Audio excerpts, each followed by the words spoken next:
वसुदेव सुतम देवम कंस चाणूरमर्दनम देवकी परमानंदम कृष्णम वंदे जगत गुरु।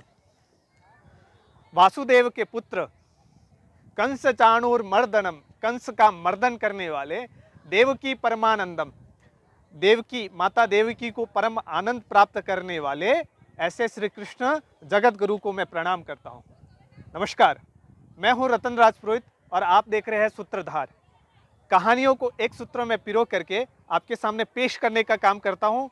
ऐसी ही भारत की यात्रा की आज एक कहानी लेकर के आया हूँ, जहाँ पर मैं पहुँचा हूँ गुजरात के द्वारिका पीठ में। द्वारकाधीश का मंदिर जगत मंदिर, नीज मंदिर के नाम से भी जाना जाता है।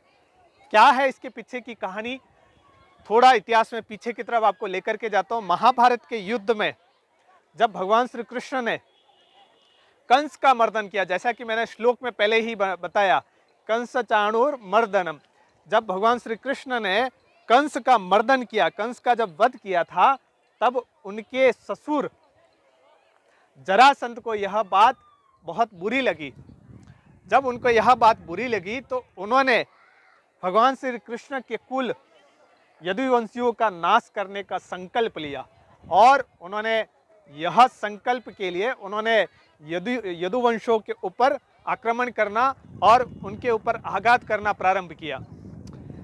जब श्री कृष्ण ने यह देखा कि प्रजा के ऊपर, यदुवंशियों के ऊपर इस प्रकार का आक्रमण बढ़ रहा है, तब स्वयं भगवान श्री कृष्ण ने अपनी प्रजा की रक्षा के लिए मथुरा को छोड़ करके यदुवंशियों के साथ में, संपूर्ण परिवार के साथ में यहाँ आकर के द्वारिका में बसे थे। ऐसा बताया जाता है कि अंतिम 36 वर्ष भगवान श्री कृष्ण यहाँ पर रहे थे, इसी धरती पर रहे और उन्होंने अपने कुल के लोगों का संरक्षण किया और उन्होंने यहाँ पर उनका रक्षण भी किया। फिर अगली कहानी जब मुझे ध्यान में आती है कि जब यदुवंशियों की रक्षा तो हो गई, उसके बाद में हस्तिनापुर के ऊपर जब वहाँ पर राज्याभिषेक की बारी आती है, तब गांधारी है वो उस सभा के अंदर कहती है कि आपका भी उसी तरह से कुल का नाश होगा जैसे मेरा हुआ है। तो कहानी में ठीक आगे ध्यान में आता है कि उनके श्राप की वजह से यह जो द्वारिका है, जो पानी में डूब जाती है, जलमग्न हो जाती है, जिसको भेंट द्वारिका बोलते हैं। यहाँ से ठीक 25 किलोमीटर आगे की तरफ है। ऐसा वैज्ञानिक तथ्यों के आधार पर भी बताया जाता है कि वो जो पुरानी द्वारिका थी वो जल के अंदर जलमग्न हो चुकी है और उसमें समाहित हो चुकी है। उसके बाद एक कहानी और ध्यान में आगे आती है कि यह जो मंदिर है भगवान श्री कृष्ण के पोते द्वारा बनाया गया है। इसकी कहानी थोड़ी और आगे जोड़ करके देखते हैं तो यह लगभग 16वीं और 19वीं शताब्दी के आसपास इसका पुनर्निर्माण हुआ, जीर्णोद्धार हुआ। जब इसके तथ्य और साक्ष्य सामने आते हैं तब हमारे को ध्यान में आता है कि इस भारत की संस्कृति को बचाने के लिए जगतगुरु शंकराचार्य ने पूरे अखंड भारत का भ्रमण किया था। वहाँ उस अखंड भारत की यात्रा में जगतगुरु शंकराचार्य जी स्वयं यहाँ पर पधारे थे और इन्होंने यहाँ पर एक मठ की स्थापना भी करी थी अखंड भारत की रक्षा के लिए।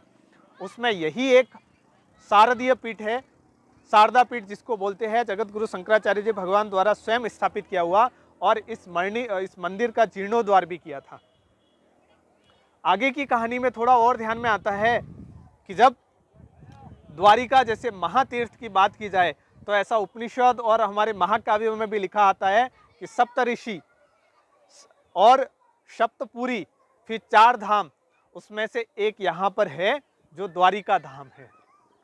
यहाँ पूरे विश्व से, दूर दराज से बहुत सारे लोग आते हैं, अलग अलग देशों से भी आते हैं, पूरे देश भर से भी लोग आते हैं।